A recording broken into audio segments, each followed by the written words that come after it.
I go by Salty. I'm part of the refugee ops team as well as a community lead. What are your pronouns? Any, really. I am Amy Check. I'm the chairwoman of Rainbow Passage. My pronouns are she, her. I go by Ash. I go by they, them if you need to pick one, and any all if you don't care. Uh, I joined the refugee ops for when needed over on the West Coast area, and for any admin tasks that can be thrown my way, because that's what I do for work. So Hello, my name is Evan Haggard of High Media fame. I am the resident cishet white boy of the group, floater and general jack of all trades. I am here to I generally help out where I can with the programming, the media, the outreach, streaming, things of that nature where I can. Try to be as useless as possible and try to at least bring some levity to every bore or harsh conversation that needs to happen. Hey, I'm Lodi. He, him. I'm a member of the Refuge Ops team. I'm Lexi, she, her. I'm the director of the Treasury. Hi, my name is Lyra Bird, she, her pronouns, and I'm the secretary of the board. And I am Star Panda. I'm not part of basically any operations or anything. I'm just helping. Thank you all for joining us. This is probably going to be a pretty short interview, depending on how long people talk. But I would like to know, Amy, what is the organization and what is all your goal? Rainbow Passage is a relocation and housing service geared towards relocating and rehousing and thus rebuilding the lives of queer people who are finding themselves in increasingly more dangerous situations across the country of the United States of America and are left without many options in order to relocate. We are currently only working in the capacity of being able to relocate with a couple bags and that's it. We are, however, the plan is in the works that we will be switching to a model of having a trailer on the road with us, so we will be able to move people almost entirely. Our long-term goals are we want to focus on housing primarily with another company worrying about the relocation part. The housing and the rebuilding is what's most important to me because I think you can relocate someone, you can rehouse them, but if they don't know any resources in their new neighborhood or their new surroundings, they're not going to be able to get off the ground. And I live in an area where it took me a few years to figure out what all those resources were, and had I known them in the first couple months of being here, probably could have done things a little differently. How did you all come together, and what exactly was the reasoning for joining the organization? I worked a little bit with Amy at another organization, and it just so happened I was online one day when she reached out to me and told me about Rainbow Passage. I think at this point that was about 3 months ago. And as soon as I heard about what everybody was doing over here, I couldn't help myself but get involved. So I've been with the organization pretty much from the beginning. Once Amy asked me to join, I'm a big believer in direct action and actually, going out and solving problems. And this is something that I've known was going to be on the horizon for quite some time. So it was pretty natural to join it. So originally, I was a part of another group, well, still am, called Progressive Victory, where I did some phone banking and electoral support to try and fix the problems in the country. But then by happenstance, I bumped into somebody in this organization or someone who's familiar with it, and they invited me in. And since then, I've been doing what I can to help trans people get out of bad situations. Early days, I was in from the early days too, and probably not as early as Lexi, but I was, me and Amy were like more like friends slash friendly type of thing, and she was just sharing, and she knew I was a safe person, and she was sharing me what she was doing, and I had some level of interest, and I helped here and there with like little things, little bits of input, might have like read some comments or something, like just light here and there. I think frankly, I think part of the reason Amy keeps me around is because we're on the same wavelength and I don't drive her up the goddamn wall. But that aside, that's how I got here. Well, they don't know if I make them crazy just yet, as this is my first chat in with all of them. But I joined because I get to be over here in Seattle, where we're becoming a refugee state. So knowing that there's going to be a lot more people coming in because you have to go somewhere, I wanted to help out with somewhere. So, yeah, I'm here now. I've been a mutual friend of Amy's that I've known for 5-6 years at this point. We've been kind of trying to organize various things in the past, but honestly, my background is I used to be, the masking cishet kind of guy. I was incredibly transphobic for a long period of time. My spouse eventually came out to me, and that changed everything. That ended up with me coming around, trying to get involved in things, trying to make things better and stuff like that. I've been trying to get a business off the ground for about 5 years that would be dedicated towards helping queer people ultimately. I wasn't sure what that was, how that would look exactly, because I wasn't sure exactly what would be needed until this year when the assault on our rights began, especially in Florida, but across the country. When the child abduction bill was introduced into Florida, that really kind of sparked my motivation to just roll with the best idea I had, which was a relocation service. How that's looked has evolved. What started as something that was going to be like fire brigade style of running one person from one state to the other slowly grew to realize that would be traumatic for someone moving out of a situation. So we settled on one person moving them the entire way with a team. To, I believe we are moving our first client by air. We are looking at any and all means to complete our mission. That said, this is not for the weak-hearted. The emails that we get, the applications that we receive, the stories that we read through are a lot of people who have fallen through the cracks. A lot of these people need more than just a host to help them get on their feet in 3 months. They're going to need a clinical setting, which is why our ultimate goal is to be able to provide that setting ourselves.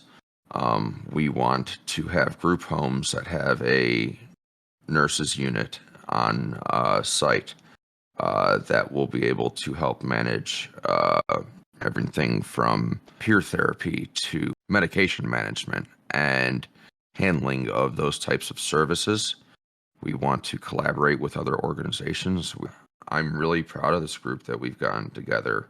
5 years ago when we first started trying this, it was 3 meetings before 4 people were screaming at each other. So I'd say it's going a hell of a lot better this time around. We don't like performative allyship. We don't like performative community care. We want to be real about what we say we want to do, and we want to do it. Honestly, we just kind of have adapted to what the needs have been on in the last moving ops. It just, people need help at this point. We do a fundraiser here, throw a pitch in a little bit there personally, and just to make it happen. It's one of those things where we're kind of at the money and bodies stage, right? Where like we just need money and we just need volunteers, and like that's kind of, and like we're working out of like that at the moment. We've gotten a great reception volunteer wise. It's getting to the point that I'm feeling like we can start rolling back some of the entries, which is what we've done. We've limited it to you have to come in through an application process now.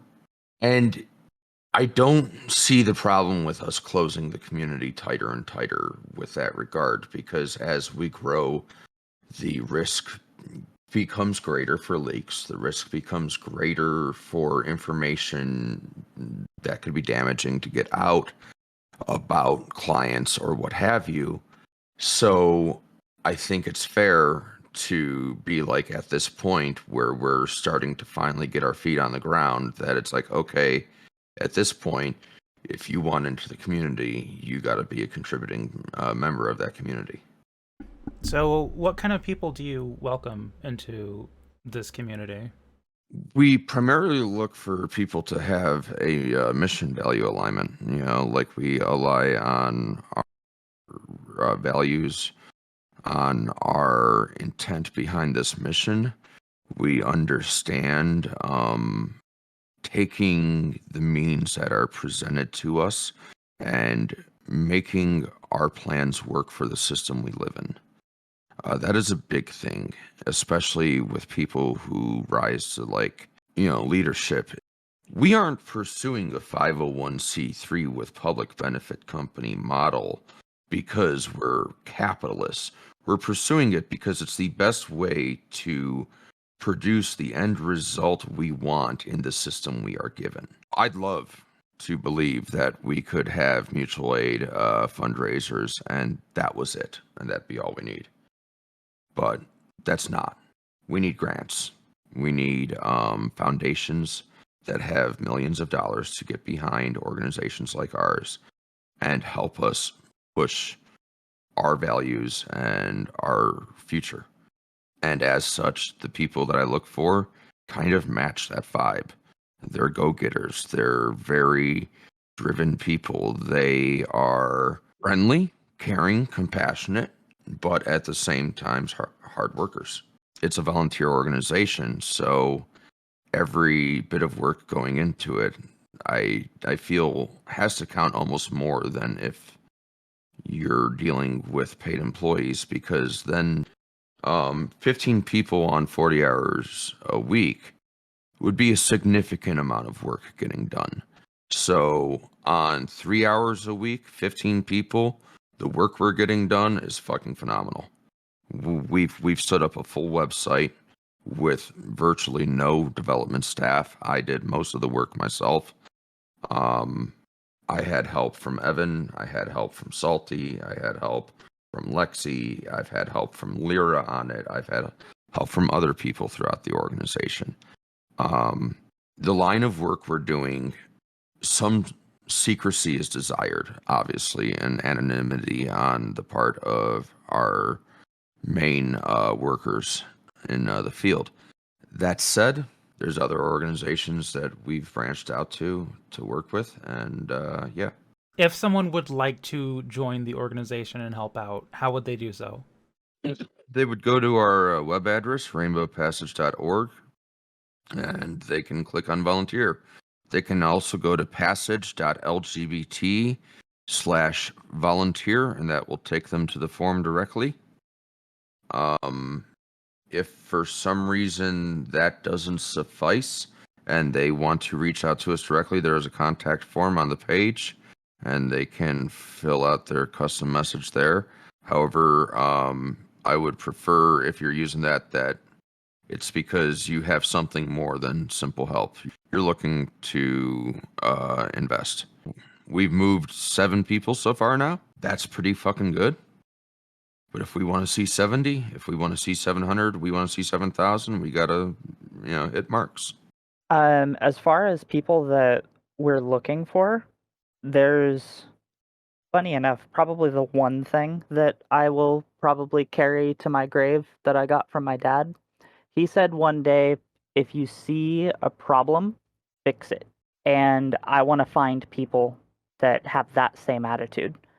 We have a problem and we need to fix it. And I want people who actually have the drive to fix it. And one of the most important things that I want with people on my team is they understand that they're volunteering to do this. And I have such deep respect for people who are willing to devote this amount of time. Every single person on this call has devoted so much time for free so far to getting this stuff done, and we have results to prove Absolutely. what we're doing is good for people that we're working with. And I want people who see and understand the gravity of that. And I've made sure to really look at people when we're interviewing volunteers. You can just hear it when you're talking to people that they really understand the gravity of everything that's going on. Definitely. Actually, I was gonna pick up from there and say, so the first couple people that were moved in the West Coast, both of them have their own places now. They're working. They're out of need of additional resources. The couple people that we've moved out to the East Coast have been doing great. Both of them recently just started jobs. Both their housing mates are, happy with them. It's working. We do it in a manner of having housing hosts. So if you are interested in housing people, definitely reach out to us. You can go through the volunteer application process and list it in there as that is your interest when it asks you what skills we are looking for. And that is something we need. When we look for housing hosts, we aren't looking for landlords. We are looking for people that are willing to help get someone back on their feet. They're going to need trips to the doctors. They're going to need trips to the grocery store. They're going to need a lot of things because they're moving there and leaving everything they've ever known behind. We essentially need people who are in a position where they can take on another and also like have a life where like they can help them get to like Amy said, doctor's appointments and getting their life situated. Being social is a big qualifier, I'd say, in who we select for a housing host. We don't want to put them with a recluse because that's not going to help someone connect and make roots. No, you need someone, like you need extroverts that are going to, and they also have to be supportive of what we do. On the being supportive of what we do, that is ultimately what it is. At the end of the day, if you believe what's happening to trans and queer people in this country is wrong and you want to see an end to it, work with us. I don't care. You voted for Romney. You voted for Trump the first time. You voted for him the second time. I will probably have to hold my nose a little bit, but we'll work with you. One of my best friends involved in this organization is another treasurer, and they are a Republican. They are very committed, though, to that no one should be experiencing what trans people are experiencing in this country, and that if we want to have a society, we shouldn't allow for people to experience this. Just to be clear, we are very stringent with how we vet people, and we operate like a lot of the information is kind of like need to know, like don't have access to certain chats and certain things of that nature.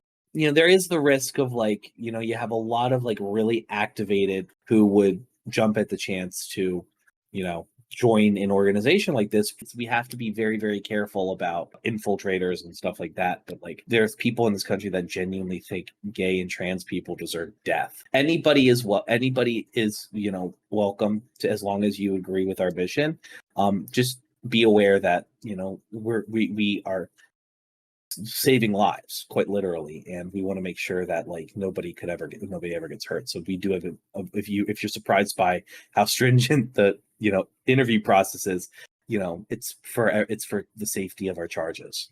Hi, introduce yourself, give your name, your pronouns, and what brought you here. Violet, they, she, partly to help make the world less shitty and partly because I'm bored. Okay. So for both of you, I would like to know, how did it feel to be onboarded and fit into a role that you are going into? Well, I went through the online process of doing just writing out a message and setting like, hey, I would like to interview for this, send in that application. And I conversed with Amy, and she was just asking me like why I was wanting to be there. We conversed about my reasonings. I got to hear about what this place was getting to do and what I would realistically be doing here.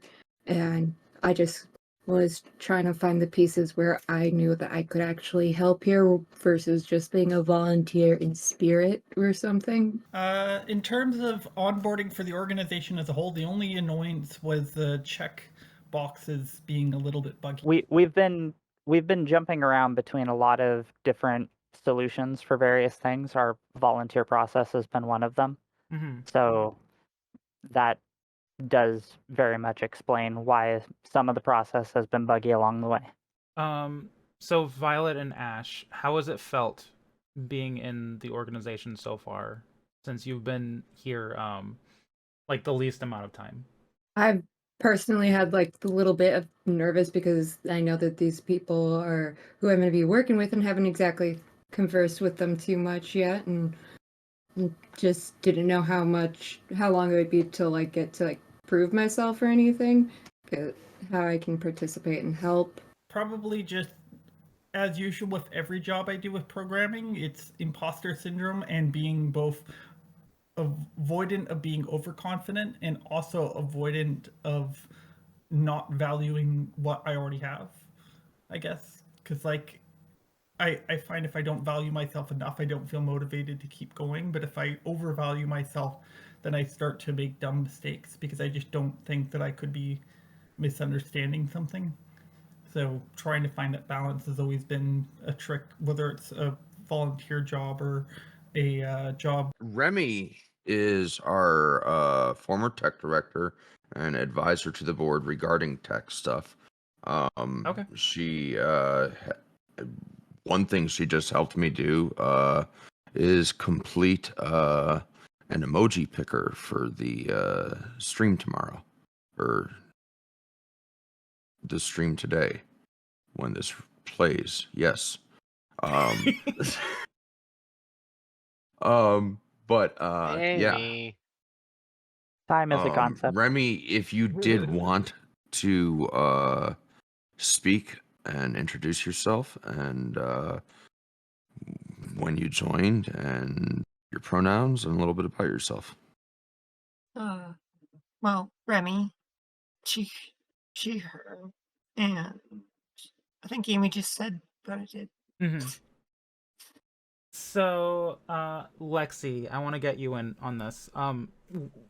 What are you doing to achieve the goals in the organization? As the treasury director, I mostly handle the financials for the company. We have an entire treasury team that's in charge of approving expenses and the like and coming up with financial policies. I'm involved in all of those. I also mediate between the treasury and the board of directors. So any concerns that the treasury team has, I bring up at the board meetings. Any financial related stuff that the board needs, I bring up with the treasury team. And then at the moment, I'm also in control of the bank account that we're running the treasury out of. That's just a stopgap measure until we can get official nonprofit status so that we can get an actual company bank account. Wody, I'd like to know the same thing from you. Like, what are you doing for the company to achieve the goals in your area of like what you do? Sure. Excuse me. So I largely deal in logistics.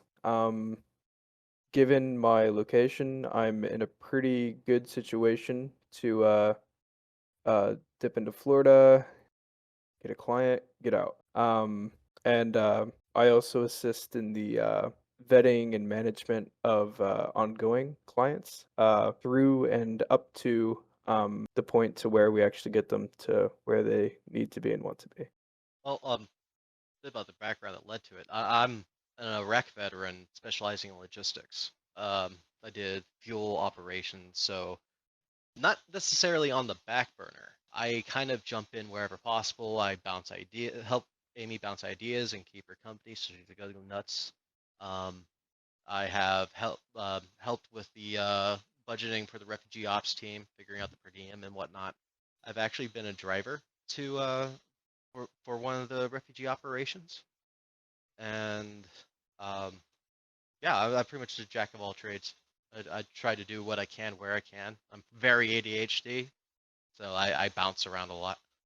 Yeah, so my position as secretary of the board is basically a fancy way of saying I take notes at the meetings. But beyond that, I've actually been involved in several other spots. I was actually pulled in very early on into refuge ops, despite me not actually taking part in any of the transport. I was more on the planning side. I was a part of welcome team for quite a while and did a lot of interviews, bringing in several people.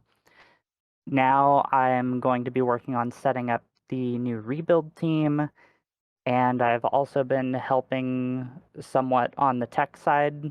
I have some prior experience with server administration, definitely not to the level that Remy is at, but I have a little bit of history with server administration and programming. Just kind of poking around, helping out wherever it is that I can. People ask me stuff and I answer, I guess. She is our host and thus source of a lot of our technological infrastructure. And yeah, she just helped me complete an emoji picker for the stream. If someone needs these services, what are the ways that they can reach Rainbow Passage for assistance? The website. Yeah, rainbowpassage.org. I believe there's also a Facebook, a Twitter. Is there anything else anyone wants to add? But what we're really looking at right now is a next big hurdle financially would be to obtain the 501(c)(3) status. So donations at this point, regardless of how small, are insanely appreciated. You can donate also through rainbowpassage.com. All of the funds raised through the auction will be earmarked for application to 501c3 nonprofit status. So supporting the auction is going to directly support that goal of ours, which will be a major milestone for the org. Yeah, to clarify what that means just a little bit, 501c3 status, specifically in the United States, opens up so many doors for what an organization is able to do. On the fundraising side, this is stuff as simple as certain other organizations and companies won't even talk to you if you don't have 501c3 status.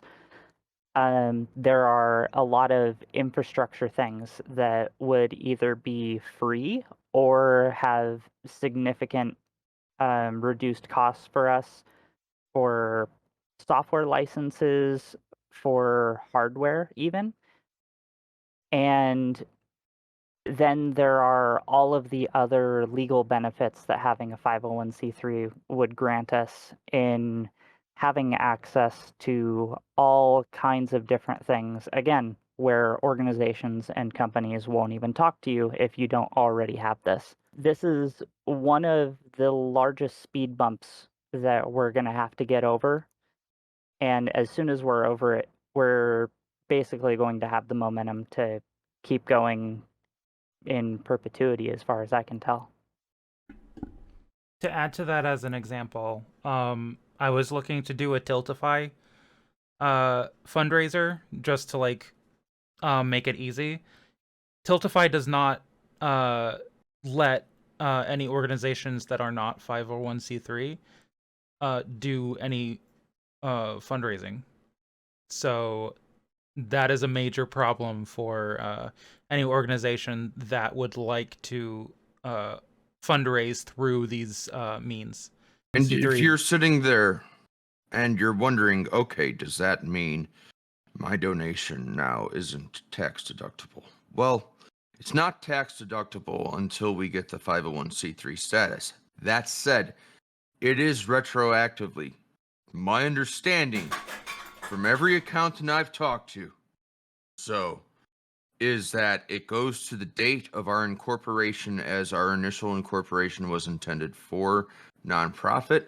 That would mean that if we start our application process tomorrow and you donated yesterday, your donation When we get the tax exemption, we will be able to send you a receipt for your donation, and you will be able to put it on your taxes. when we Yeah, get one approved. thing a lot of folks actually don't understand about 501c organizations is that that is not how you file your organization to start.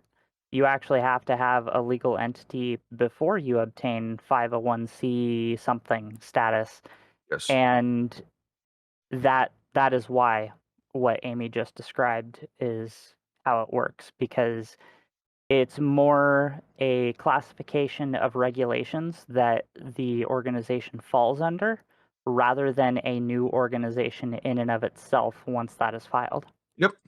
And also, just because it has come up as questions in the past from other people, we could do 501c3 ourselves. I don't know what the fuck I'm doing. I am not an accountant. I believe in hiring accountants to do that work for me. As such, it makes more sense for me to pay another couple grand on top of the already almost $1,000 it costs to make a 501c3, to have someone do it the right way and make sure we don't fuck up and don't have to go through this twice. Because my understanding is that if you fuck up, going through it the second time is insanely harder. Or worse, you could get it and then, but you did it wrong, and then Yeah, and results then in get it revoked. complications. Or Yeah. they just fine you. Yep. So that is what we're trying to avoid. 501c3 opens the doorways to this becoming a we have group homes to move people in tomorrow situation.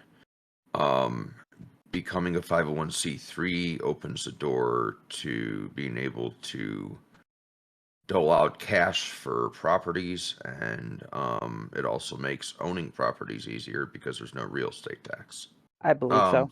You're in All of charge. this being said, we do not say that any of this is legal advice, and all of the usual Yeah. legal disclaimers you will ever see from online content creators. If you are interested in starting your own 501c3 or stateside charity, look into your local laws and regulations and the Internal Revenue Code, or speak to tax and legal consultants. You were also asking how can people get access to our services? Yes. How can people there get are access, and what is the process of doing so? So, there are collaborative organizations you can reach out to, and they will help direct you to us. I'll be honest, it is definitely more effective when I have 3 people messaging me about one person's case as opposed to one person. That said, we try to prioritize by need, by merchants of need. So, like, if someone is facing housing insecurity tomorrow, we're going to try to move them today. If they're housing secure and they're just concerned, and let's say they don't live somewhere that's in immediate danger, well, then they're probably going to be funneled behind someone who has a little more immediate needs. It's also a matter of being able to make sure that we protect our volunteers and our housing hosts. So, we vet clients. There are protocols in place now for if we have a client go outside the bounds of the program, what we do, how we respond, how far outside those bounds do we permit them to go before it's like, all right, you're out. We can't work with you. It has sadly come to that point. For one, we had to discharge them early from the program, and there continues to be fallout from it. But you're moving people that are in desperate situations. So, people don't get in desperate situations from having an easy, untraumatic life. People aren't ending up on our site because they've had a privileged trip and they're needing an extra hand just because, we are not looking to help people that have the means to do it themselves. We are looking to help the people that don't. As such, while we would love to be able to contribute to people's GoFundMes, we get a lot of applications where it is looking for that, and they tell us that they've raised a few thousand. Great. You've raised more than us. We don't need a few thousand to move a person. If that is how much it requires you to move, then fine. We will happily help out in ways that we can. However, giving you money directly is seldom going to be one of those options. It doesn't help the long-term plan for us to forego all money as soon as we can because someone asked for it and they're only 500 away. Well, that's great. They already raised 3,500 though. That's more than enough for them to move across the country 3 times under our plan. So why are we going to contribute more? We can't. So we focus on those who need and don't have. A couple of our clients have been, completely homeless. They were living in shelters for months on end prior to us picking them up. And they now have jobs in a steady housing situation. https Passage.lgbt/intake will Perfect. take you to the client intake application. You fill that out. We'll triage it and get back to you as soon as we can. We try to get to most of them within a couple weeks, but we're inundated right now. They're piling up quicker than we can go through them. And just so if you do go through this means we won't go into details of our security practice for obvious reasons, but we do store the information securely. It is Yes. not easily accessed by anyone but us. If there is like a person out there who has a friend or knows someone who needs to get out of bad situations, where are good places for them to contact? We're working on that. We want to eventually have it where you could call a lifeline or hotline, and if you are a legitimate case, they'll have a list of qualifications to know that if you surpass those, to forward you on to us, and they'll help with and we'll have an intake process on the middle point. Right now, the only way is that website. That is the best means of communication to get help from us.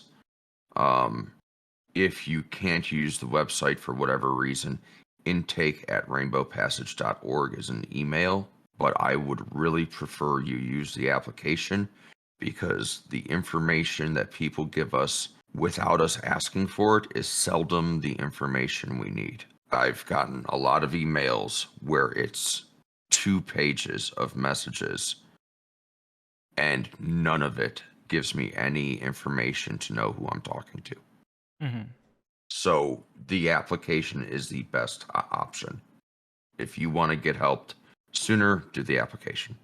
If you want to get in here sooner to volunteer, do the application. If you've been waiting to volunteer and you've been waiting in our Discord for the last month or so, and you're wondering why you can't see anything or there's nothing going on, it is because we have a strict intake process. We need you to apply through the volunteer application.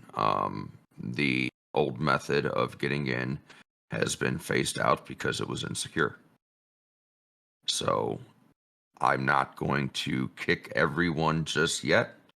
I'm probably going to start that tomorrow night before Virtual Pride kicks off. So we'll go through and see any old messages or old users that have never sent a message will prune. But you are welcome to come back if you get pruned. Just use the application because it's a lot easier for us to coordinate when we already know who we're talking to. The old application process required them coming into the Discord first, and then us having to learn about them in the same point that we interview, and it just wasn't. It was very labor intensive.